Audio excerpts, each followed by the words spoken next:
Olá, Plastilover, tudo bem com você? É o Marcelo Orozco, é um prazer estar aqui com vocês, são 7 horas e 52 minutos. Hoje nós vamos tratar de um tema bastante interessante para o mundo dos Plastilovers, né?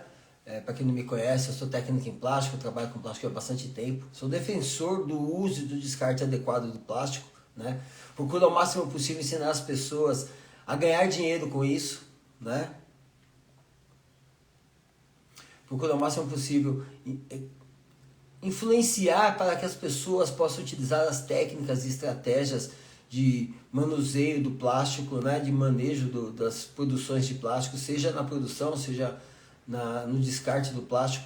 Sei que há muito que crescer nesse mercado e sei que existe muita possibilidade de ganho, de dinheiro, né, para quem trabalha no mercado do plástico. Seja como um técnico funcional, trabalhador da empresa, né, e você pode evoluir nessa carreira se você tiver conhecimento dessas técnicas e estratégias, seja para você que empreende e tem uma empresa e precisa elevar os seus lucros, diminuir os seus gastos com desperdício, com defeitos, com retrabalhos, com essas coisas que deixam o empreendedor, o empresário louco, tá bom? É um prazer estar aqui com vocês hoje.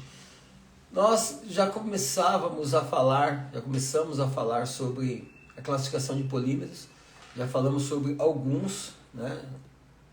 Deixa eu dar uma olhada aqui. Já falamos sobre a classificação de polímeros com relação... Dá uma balançada, né? Bom dia. Com relação à origem, nós falamos se o polímero ele é de origem fóssil ou se é de origem biológica, né? Os biobaseados. Falamos dos polímeros com relação à classificação da estrutura molecular, né? São estruturas moleculares cristalinas ou amorfas, né? A organização da estrutura molecular. Falamos sobre uma outra classificação que se dá aos polímeros, que é com relação à heterogeneidade da cadeia, se homopolímero, se copolímero, né? Existem polímeros que são compostos de até 3 monômeros diferentes, né? 3 comonômeros, então. E esses vídeos estarão disponíveis aqui na descrição da bio, tá bom? Se vocês quiserem acessar, não percam a oportunidade, né? O conhecimento é sempre bem-vindo e é ele que alavanca a carreira e é o conhecimento que faz com que você proponha soluções pertinentes e adequadas para os seus processos.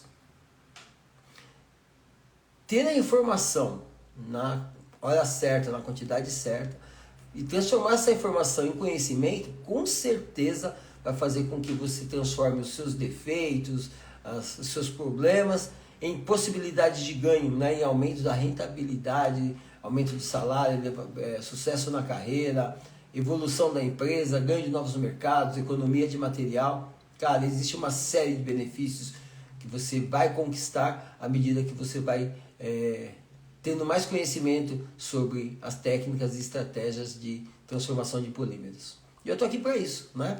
Nós já começamos essa sequência de vídeos que diz respeito à classificação, né? E hoje vamos dar continuidade. O tema de hoje é a classificação de polímeros quanto ao desempenho, né? Quanto à utilização.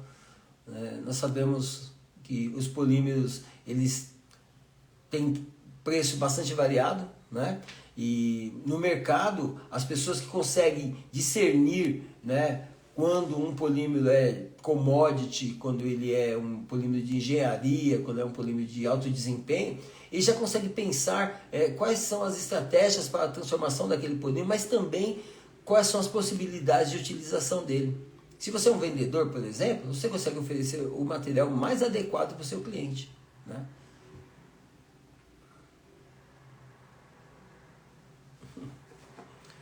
A gente não pode perder a oportunidade de evoluir na carreira, não é verdade? E é isso que eu estou fazendo aqui hoje. Se você tem algum comentário para fazer a respeito desse tema, né, classificação de polímeros, se você assistiu algum vídeo e ficou alguma dúvida, não morra com a dúvida. Não morre com a dúvida. Traz a dúvida para mim, estou aqui para te ajudar e é isso que eu vou fazer, tá bom? Ou se de repente tem um comentário para fazer ou ainda uma história para contar, a oportunidade é aqui no canal do Orozco, beleza? Marcelo Orozco está aqui para te ajudar, não esquece disso não. Deixa eu dar uma olhada aqui como estão as coisas. Vou colocar aqui a capa da nossa apresentação de hoje.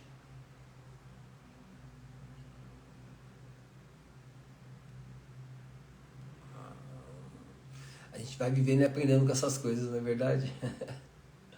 Tá aqui, ó, achei. Isso aqui é olha lá, ó. Classificação de polímeros, parte 5, desempenho, papo com o horóscopo. Então, o que se espera de um material polimérico, né? Quando você oferece uma certa aplicação para ele? Ele precisa ter um custo compatível com a utilização. Ele precisa ter uma disponibilidade de material no mercado que seja suficiente para a sua demanda, né? As características intrínsecas do material que o material fornece deve ir ao encontro das características necessárias do seu produto, né? A utilização que se faz do material naquela aplicação final deve dar conta das necessidades do cliente que vai consumir aquele produto, seja quais sejam as aplicações possíveis, né? E são essas coisas que são levadas em consideração quando nós pensamos em um material, se ele vai ser classificado como um commodity, né? Como um material de engenharia ou de alto desempenho. Nós temos visto muitas informações, né, muitas notícias na mídia falando sobre avaliação dos preços das commodities, né, sobretudo em épocas de pandemia como vivemos atualmente. Inclusive, os preços das commodities têm flutuado muito no mercado internacional, né, com muita variação de lugar para lugar, de fornecedor para fornecedor, né. A gente percebe uma instabilidade no mercado mundial das resinas termoplásticas, seja elas de commodities, seja elas de os outros, né, alto desempenho ou até de engenharia. Mas esse termo commodity não é aplicado apenas aos materiais plásticos, né? Na área de mineração também existem os commodities, na área da produção alimentícia também existem os commodities, né? Que são aqueles materiais com um custo menor, com um volume de produção maior, né? Então o volume de produção dos commodities é realmente impressionante quando comparado com os materiais de engenharia ou de alto desempenho, né? A possibilidade de utilização nas mais diversas áreas e mercados.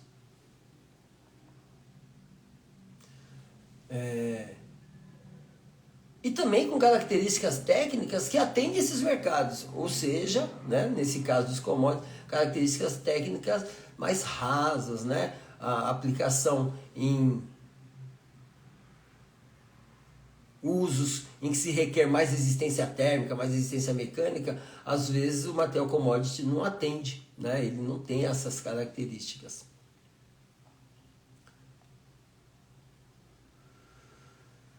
Fundamentalmente, quando nós falamos em materiais commodities, na área do plástico, a gente acaba classificando muito com relação ao preço. Mas, em verdade, existe uma separação, e aí quem é da área do plástico acaba entendendo isso, né, que é o seguinte: os materiais commodities costumeiramente são polímeros obtidos por poliadição, né, com monômeros simples, né, monômeros que têm na sua estrutura fundamentalmente carbono e hidrogênio apenas. É o caso do polietileno, do polipropileno, do poliestireno, são os materiais commodities. Raramente, né, existe nesses materiais algum elemento eletronegativo que propõe uma outra característica especial. Então, de forma geral, os commodities são apenas produzidos de hidrocarbonetos. Existem alguns commodities que são apresentados na pirâmide, né? E quando a gente fala de custo, o grande lance é esse aí, olha lá, ó, né? Então, a base da pirâmide são os materiais com maior produção, né? Todo o maior volume de produção é conseguido através da produção dos commodities. Os materiais de engenharia têm um custo maior e daí o volume de produção também é menor. E à medida que você vai subindo na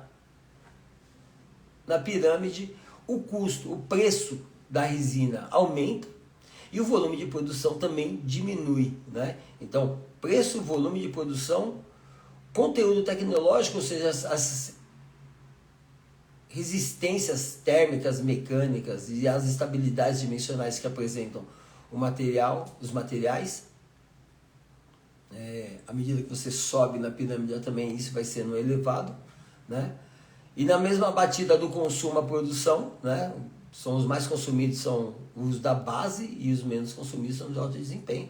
E aí tem uma relação de custo bastante interessante, né? Que a gente considerar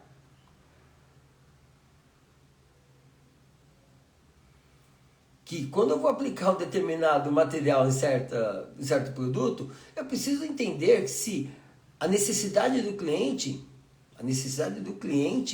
vale aquele preço, né? E aí eu escolho o material segundo a necessidade do cliente, em relação de custo e benefício, propriedades mecânicas e usos, né? Se você pode utilizar um material de alto desempenho ou de engenharia no uso de um produto commodity? Pode, mas e o custo daquilo? E a necessidade? Será que é necessário mesmo? Então é importante a gente levar isso em consideração enquanto fazemos a escolha do material lá no desenvolvimento do produto, né?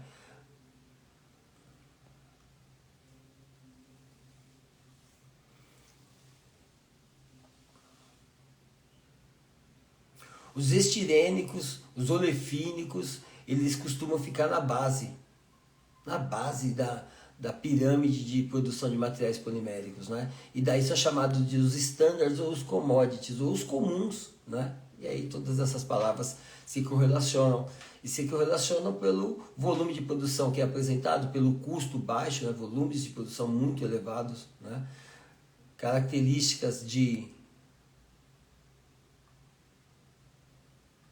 comércio, né? São favorecidas quando nós falamos de commodities, mas as características de custo também são favoráveis, né? Quando a gente fala dos commodities. E os estirênicos, PS, PSAI, ABS, SAN, eles compõem essa base. Obviamente, né? Dentro da utilização, dependendo até do uso de aditivos, você pode fazer com que um commodity passe para um material de engenharia, né? Então, o uso de fibras de vidro, fibras de carbono, fibras longas, fibras curtas, né?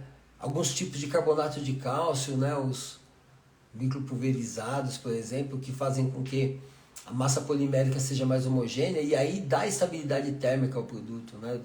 Traz para ele características especiais e o material que é commodity pode passar para a de engenharia, né?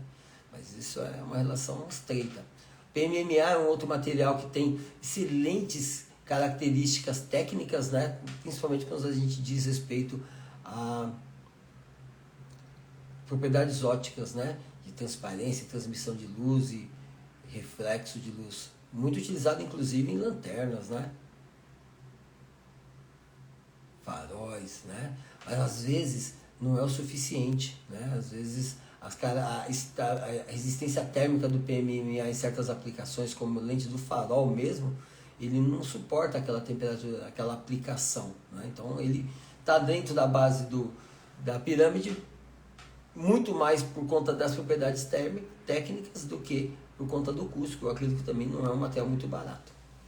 O SAN também acaba indo nessa linha, né? Que ele tem na sua estrutura molecular um átomo bastante eletronegativo, que é o nitrogênio, né? Estireno, acrílico, nitrila, e isso traz para ele certas propriedades de rigidez, resistência ao risco, que são superiores ao PS, por exemplo, em alguns casos até ao próprio acrílico. Mas ainda a sua produção também é bastante elevada, então aí, né, ainda não chega ao nível dos materiais de engenharia. E existe uma tabelinha que diz o seguinte, né? Dependendo da temperatura de utilização, ele pode ser classificado. Então, nós classificamos quanto a quantidade produzida, quanto ao preço, mas também quanto às resistências térmicas, né? Os materiais commodities trabalham com uma temperatura de utilização até 60, 80 graus. É raro, né? Os materiais commodities, de forma geral, não suportam temperaturas acima dos 60 graus Celsius, né? Alguns chegam até 80, mas já começam a influenciar as características técnicas do material e até favorecer processos de degradação, né? O que não é uma coisa muito bem vista na transformação de polímeros, né? Que é o processo de degradação. Os materiais de engenharia, eles já suportam utilizações na casa de até 150 graus Celsius de uso contínuo, né? Sobretudo aqueles que têm carga mineral ou fibra de vidro, fibra de carbono. Isso eleva ainda mais a possibilidade de uso e daí usos aplicações especiais, né? Já os materiais de alto desempenho e os de ultra alto desempenho, e aí são componentes, são composições químicas complexas, né? Já existe a presença massiva de anéis aromáticos, de átomos extremamente eletronegativos, como o enxofre, por exemplo, né? E isso às vezes ligados a cadeias poliaromáticas, né? Isso traz rigidez à cadeia principal e eleva o nível, né? Então suporta temperaturas de até 300 graus de uso contínuo, né? Os fluorados também são materiais termoplásticos que suportam esse nível de requisição. Deixa eu mudar esse slide aqui também. E aí, como estão as coisas? Tá indo bem? Olha, se você tiver alguma dúvida, não morre com ela não, tá bom? Hoje o assunto é com um grau de profundidade um pouco maior do que o costumeiramente, né? E então pode ser que algumas dúvidas acabem ficando no caminho e não morram com ela não. Ó, são 8 horas e 8 minutos e hora de agradecer a Deus.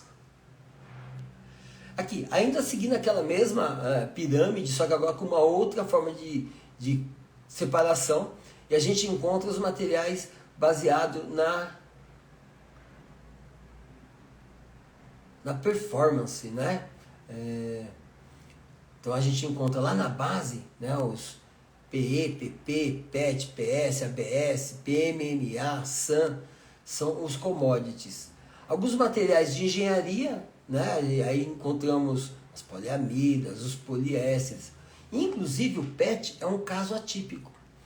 O PET ele detém as características técnicas dos materiais de engenharia, mas o uso dele em aplicações de baixo tempo de vida útil, como as garrafas, né, fez com que a produção se elevasse a tal nível que o preço do PET caiu no mercado. É uma das resinas mais baratas, inclusive, e é considerado um commodity por isso, pelo volume de produção e pelo preço da resina. Mas as características técnicas do material são características de engenharia. O PET também é utilizado na indústria automobilística, também é utilizado na indústria de utilidades domésticas como material de engenharia, né? O puxador dos fogões de algumas marcas são de PET. E por quê? Por causa da resistência térmica, resistência mecânica, estabilidade dimensional, baixa característica de degradabilidade frente à exposição térmica, né? Mas, como eu disse, né, o custo é bem baixo, né, produção lá no céu, e são características que nós encontramos nos commodities, né?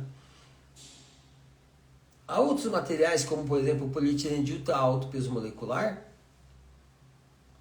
que ele acaba sendo citado junto aos materiais de engenharia, né?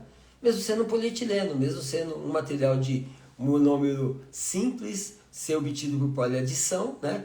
Mas a compleição da macromolécula é de tal maneira grande e pesada que dificulta muito a utilização nos processos convencionais, mas também eleva muito as características mecânicas do polietileno obtido, chamado agora de polietileno de ultra alto peso molecular. É um material de engenharia também. Um outro polímero que é interessante se falar, que é o POM, polióxido-metileno, ele é oriundo de um monômero simples, né? O óxido de metileno. Mas a presença massiva de oxigênio na estrutura molecular faz com que ele tenha propriedades mecânicas elevadas, propriedades térmicas elevadas, estabilidade dimensional, resistência química, né? A gente vai ver algumas aplicações do POM que o tornam um material de engenharia por conta dessas características. O preço dele também não é um dos mais baixos, né? E lá no topo, né, são os materiais de uso extremo, né? Então, poliéterimida, poliéter-etilcetona, a poliimida, os elastômeros de origem de poliéster, né? Tem as polissulfonas, né? E aí existe um monte delas, né? São materiais que contêm em sua estrutura molecular anéis aromáticos atrelados a elementos, a átomos muito eletronegativos, né? Como nitrogênio, oxigênio, mas também o enxofre, né? E essa presença desses dois elementos, né, anel aromático, elemento eletronegativo, garante baixa movimentação das cadeias moleculares e também uma grande quantidade de energia necessária para o afastamento delas. Então, as resistências mecânicas são bastante elevadas e as resistências térmicas frente ao uso contínuo também, né, suportando temperaturas impressionantes aí na casa de 200, 300 graus, dependendo do material. Até mais, tá bom? Até mais. A gente tem uma pequena diferenciação aí no material de alto desempenho e materiais de ultra alto desempenho. E também vão ao encontro dos mesmos parâmetros, né? Preço, produção, resistências e utilizações, né? Então, os de ultra alto desempenho são aqueles materiais usados na indústria aeroespacial, né? Em algumas partes dos carros onde se espera o alto desempenho. E isso porque o material polimérico, de forma geral, tem a densidade baixa, o que faz com que as peças produzidas com esses materiais tenham pesos menores.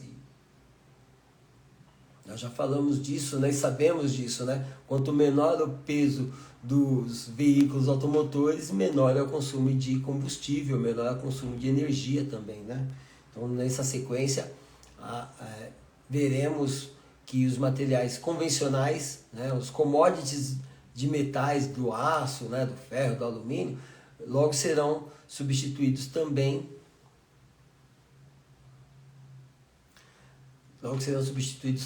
por os materiais poliméricos, né? Acho que eu já comentei tanto isso que, assim, às vezes até me causa uma angústia, né?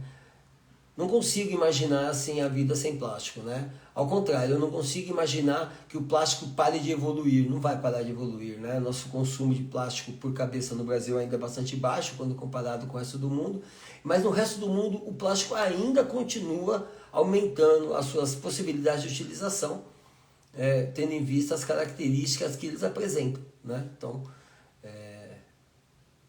a tecnologia dos outros mercados muito vão evoluir e vão evoluir graças à presença de materiais poliméricos de engenharia, commodities e de alto desempenho, até os de ultra alto desempenho.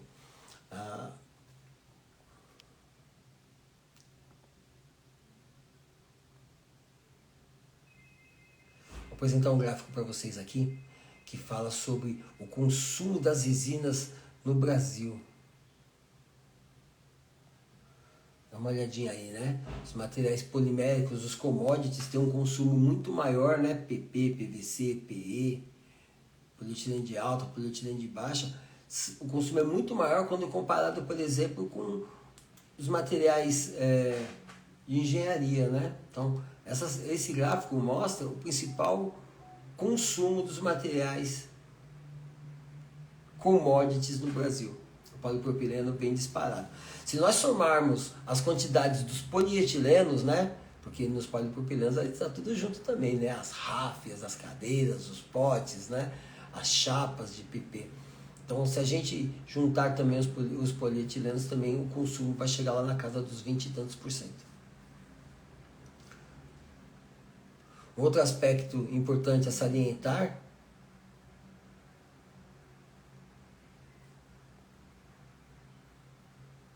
é o preço dessas resinas.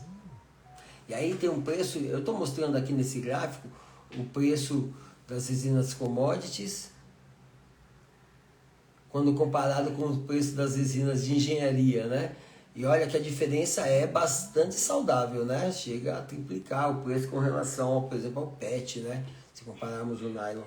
Então, isso vai ao encontro do que eu disse, né? O preço versus a produção acaba determinando se certo polímero é commodity ou de engenharia. Só lembrando, né? O PET é considerado commodity por causa do volume de produção e por causa do preço. E que aplicações, né? E que aplicações que nós vamos ter desses materiais?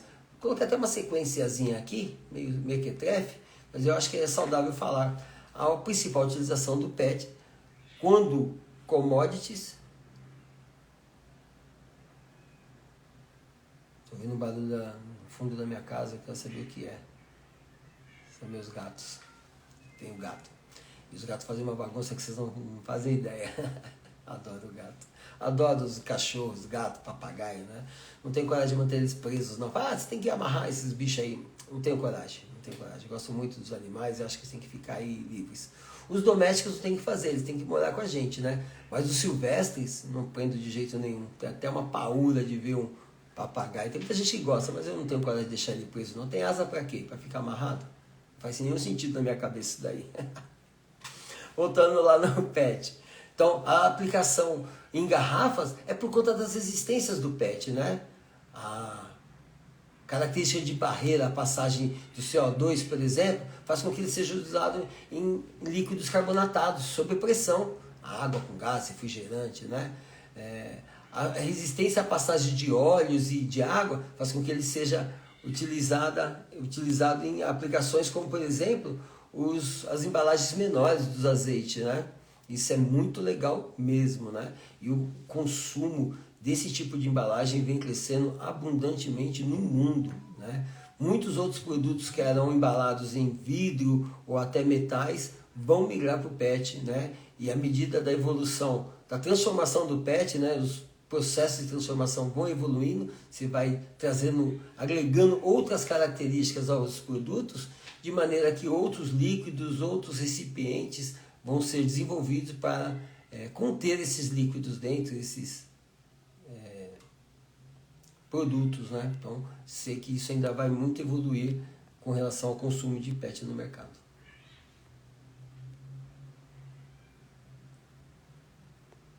A minha irmã não gosta muito de gato não, né? Se ela ouvir eu falar que o gato está aqui, ela já fica de segunda comigo.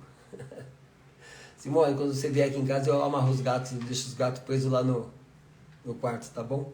Não precisa ter medo não. Cara, polipropileno, vamos falar a verdade? Um dos materiais mais usados no mundo, em todas as aplicações, em todos os mercados, todas as possibilidades. Existem peças de polipropileno de uso curtíssimo. Máscaras, aventais descartáveis, né? Aqueles materiais de... Os materiais descartáveis muito utilizados agora em época de pandemia, né? Mas também são utilizados na produção de tampas dos recipientes das garrafas de PET, embalagens dos leite, manteiga, margarina, requeijão, também na produção de ráfia, que é utilizada na sacaria ou na amarração das sacarias, né? O polipropileno é um material que é utilizado em várias aplicações. Essas que estão aí são aquelas de uso curto, aquelas que a vida útil não ultrapassa um ano, né? Às vezes 2. Então, de 1 a 5 anos, a gente entende que a vida útil de um produto de plástico é curta, né? Mas existem produtos de polipropileno de ciclo longo, né? São produzidos e o tempo de vida útil dele aí já ultrapassa os 5 anos, né? Aí já vai até 25 anos, dependendo da aplicação, nos automóveis, nos móveis, nos eletrodomésticos. Muitas aplicações na indústria da construção civil fazem com que o polipropileno permaneça em uso durante bastante tempo, né? E olha as possibilidades de utilização de polipropileno no automóvel. É bastante coisa mesmo, né? Então, e como eu disse, né? Com o incremento de aditivação, fibra de vidro ou modificadores de impacto como os elastômeros ou cargas minerais que vão dar estabilidade térmica e dimensional ao material, fazem com que o polipropileno ainda avance na utilização, né? Que ele ainda ganhe novos mercados e eu tenho certeza que isso vai continuar acontecendo, né? Então é um material commodity de excelentes características e que tem muito a que evoluir. Ai, peraí, pessoas, acho que eu coloquei um errado aqui, ó. A gente se perde aqui, né, bicho?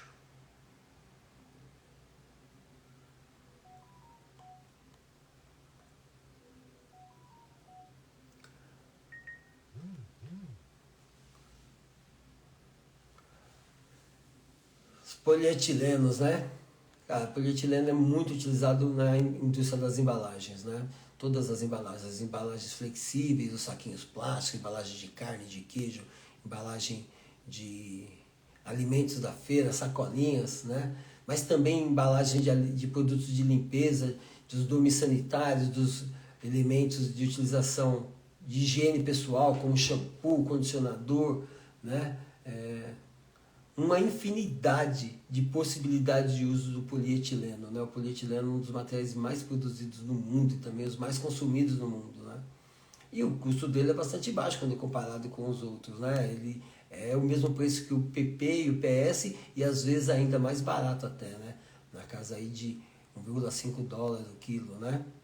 Chegando até 2. Obviamente, em tempos de pandemia que estamos vivendo, graças a Deus estamos passando por essa daí, né? No que diz respeito à produção dos commodities, a coisa vem se normalizando, né? Então, o fornecimento de materiais commodities no mundo vem se normalizando e os custos vão voltar a patamares mais adequados. Talvez não retorne nunca mais ao que era antes da pandemia, mas com certeza a gente vai ter uma diminuição nos preços, o que vai favorecer os produtores, né? Um outro material de commodity que é muito utilizado é o poliestireno.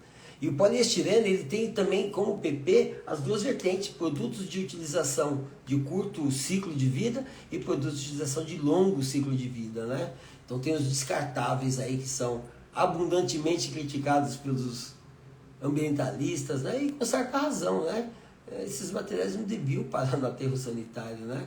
Nós, consumidores, devemos ter consciência sobre a utilização e o descarte desses materiais, né? Então quando a gente pede lá um material de delivery que vem nessa bandejinha de EPS, né? Por que descartar no lixo convencional? Por que não colocar no reciclável, né? Há que ter valor esse material, ele pode ser reciclável, né? Os materiais termoplásticos são fundamentalmente recicláveis. Então ele tem que ser destinado para um reciclador, para um catador, para uma cooperativa de reciclagem, de maneira que ele possa retornar ao processo produtivo, né? Então os descartáveis é um tema que a gente já falou aqui, mas que ainda tem muito pano para manga para discutir, tá bom?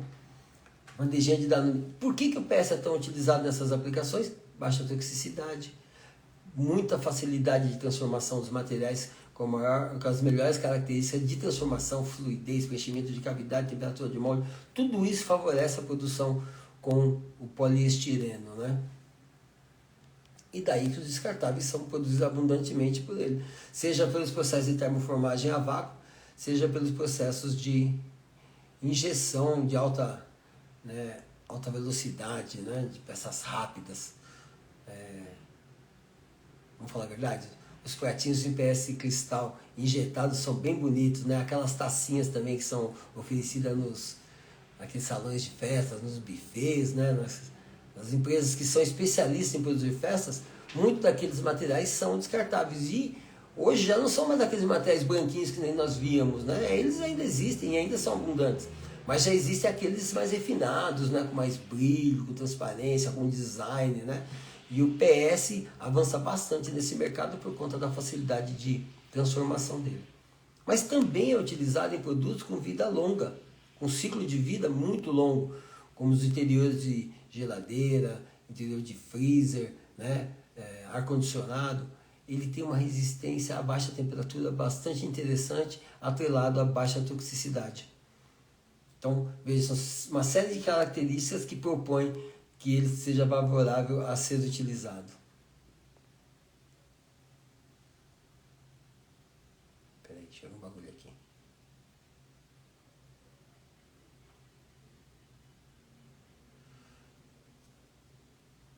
Não queria falar não, mas tem gente que é chata pra diabo, né, meu irmão? Puta merda.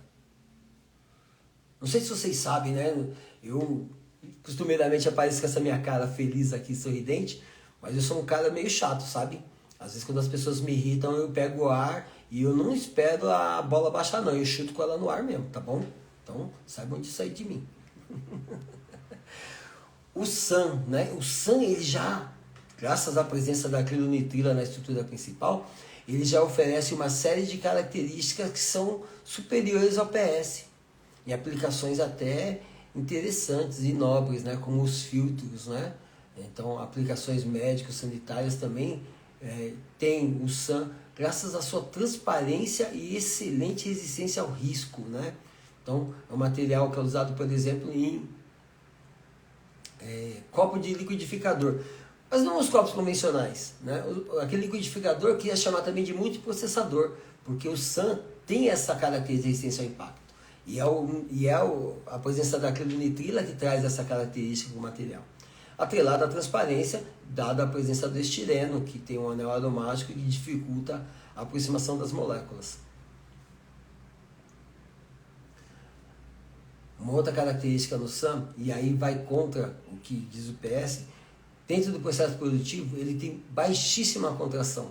Então quando a gente produz um molde para injetar uma peça de SAM, deve ser muito considerado os ângulos de saída. É verdade, porque se você não tiver um ângulo de saída apropriado, ele não vai ter a contração necessária para sair do molde, né?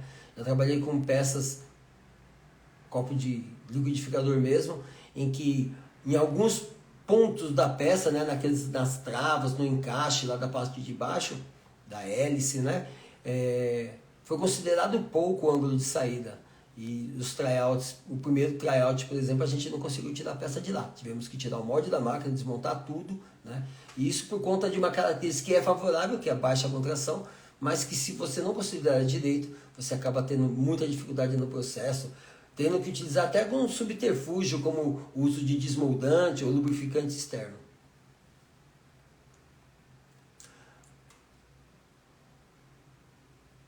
Agora, os materiais de engenharia.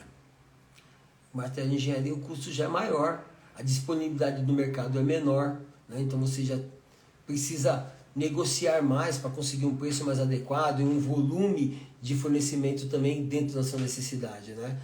Os plásticos de engenharia têm no seu perfil de uso, né, as poliamidas como principal material sendo consumido, seguido pelo poliuretano e o ABS. O ABS é um caso interessante. Assim como o PET, nós chamamos de material de transição. Ele flutua entre um commodity e um material de engenharia. Isso porque você consegue variar a proporção dos monômeros na polimerização e trazer características mais relevantes para a sua aplicação final. Então, você pode ter um ABS com mais resistência térmica, com mais estabilidade dimensional, também como você pode ter um ABS com mais brilho, com mais resistência ao risco, ou ainda um ABS com mais resistência ao impacto, com mais resistência à abrasão, né? Então, você consegue variando os componentes do ABS, acrylonitrila, butadieno e estireno, você varia as características finais do produto e dessa maneira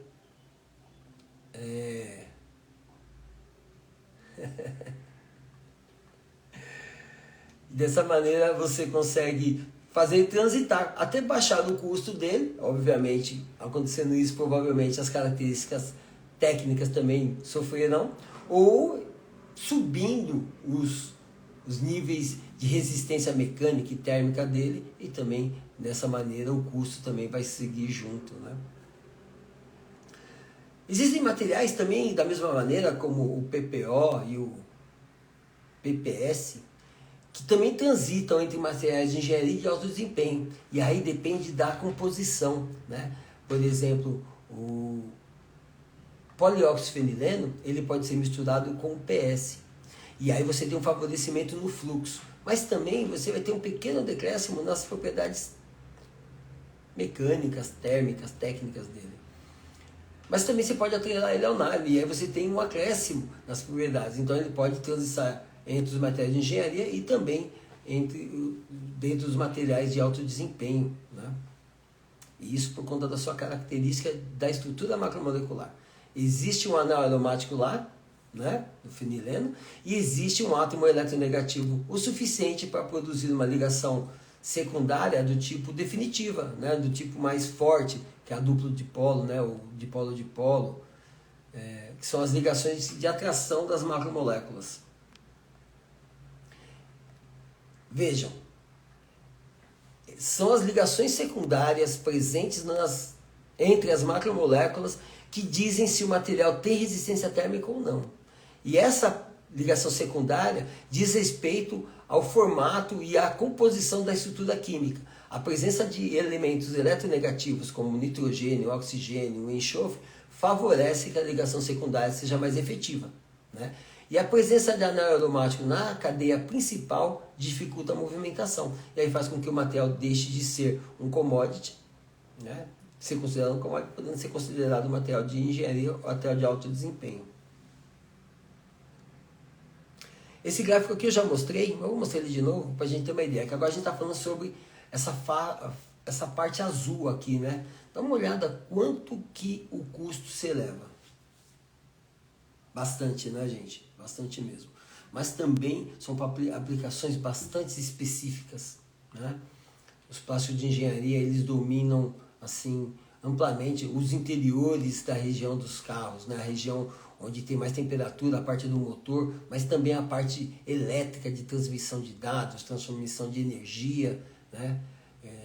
Os meios de comunicação. Os automóveis hoje são, os mais novos, um meio de comunicação, um equipamento de comunicação, né? E aí os materiais de engenharia abundam nessa região, né? Nesse tipo de uso. E a poliamida vem na frente, né? É o principal material e é utilizado em muitas aplicações.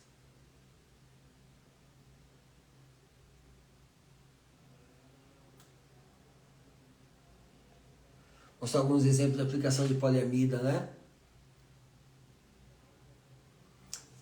Pedais dos veículos já são de poliamida. Não só o apoio, mas toda a alavanca da embreagem. Não sei se do freio já são, né? Mas eu, com certeza do acelerador eu já encontrei, já participei do desenvolvimento de um projeto de confecção do pedal do acelerador totalmente em poliamida, né? Olá, que da hora! Totalmente em poliamida. Então não só aquela partezinha onde o pé vai apoiado, mas toda a estrutura, inclusive a área de encaixe lá em cima, de poliamida. A estrutura que detém o óleo do motor, né, o cárter, também, né, essa caixa do cárter, ela é em poliamida, com fibra de vidro, às vezes fibra de carbono, às vezes fibra de carbono, fibra de vidro, carbonato de cálcio, uma série de possibilidades, depende do fabricante, depende do uso, depende da posição em que ele é montado, né, mas com certeza a poliamida é utilizado aí, né. A maquininha que faz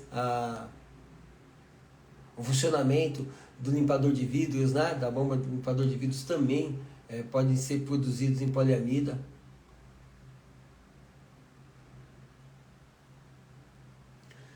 E muitas outras peças internas, os encaixes, né, da fiação, os conectores, as partes internas da região da comunicação mesmo, né, onde tem o rádio lá, a ligação de Bluetooth, as antenas, toda essa parte de conexão é produzida em poliamida, né? Então, poliamida é uma dos materiais muito utilizados na indústria automobilística, mas também ele acaba avançando, e por mesmo motivo, as outras áreas dos outros mercados, né? Outras possibilidades, como os eletroeletrônicos, né? A poliamida tem muita resistência térmica, né? Ele suporta até 150 graus de uso contínuo, dependendo da compleição, da composição do material plástico que está sendo utilizado, né? Se tem a presença de aditivos ou não, né? Policarbonato é um outro material de engenharia muito utilizado. Nós já encontramos ele no dia a dia abundantemente, né? Os veículos não teriam o design dos faróis que apresentam nos dias atuais se não fosse policarbonato, um material com excelente resistência ao impacto, né? Muito boa transparência, chegando a níveis impressionantes de 94%, 98% de transparência, de transmissão de luz, né? Então, em aplicações onde há necessidade da transparência, o policarbonato é muito utilizado. Na utilização também, produção de telhas, né? Calaceiras alveolar, policarbonato, né? Dada a resistência ao impacto, estabilidade à luz, estabilidade dimensional. Os refletores, policarbonato. Mas também o policarbonato é utilizado em outras aplicações onde não só a transparência é requerida, né? Onde é requerido características de resistência ao impacto. Por exemplo, o escudo da polícia, né? O escudo das corporações policiais são de policarbonato. Algumas das blindagens internas dos automóveis, né, são de policarbonato, né? E é dada a sua resistência mecânica. Reza a lenda que o policarbonato suporta um tiro de um revólver calibre 38 a queima-roupa, né? Aquela placa de 10 milímetros. Eu mesmo tenho um shape de skate de policarbonato que acabei construindo junto com o professor César Guerreiro. E, cara, impressionante assim, para quem anda de skate, as características que o policarbonato trouxe para o shape, além da beleza, né? Ele é transparente, ele é lindo, né? Então, se você coloca um LED, ele acende e fica maravilhoso. Mas também a resistência ao impacto é impressionante. E um outro lance é o seguinte: você pode, realizando um esforço para chamar ele no olho, por exemplo, né? Os skatistas sabem disso. Quando você empurra o shape para baixo, o shape te empurra para cima, devolvendo aquela energia que você aplicou em forma de impulso, né? Isso é bastante saudável no policarbonato requerido. É uma área que eu tenho certeza que o policarbonato ainda vai evoluir muito, que é os esportes radicais. E eu sou um dos que apoio e favoreço esse desenvolvimento.